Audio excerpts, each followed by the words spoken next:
నీకంటే నమ్మదగిన దేవుడెవరయ్యా?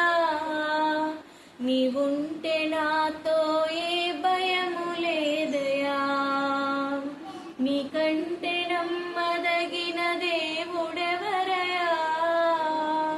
నీవుంటే నాతో ఏ భయము లేదయా.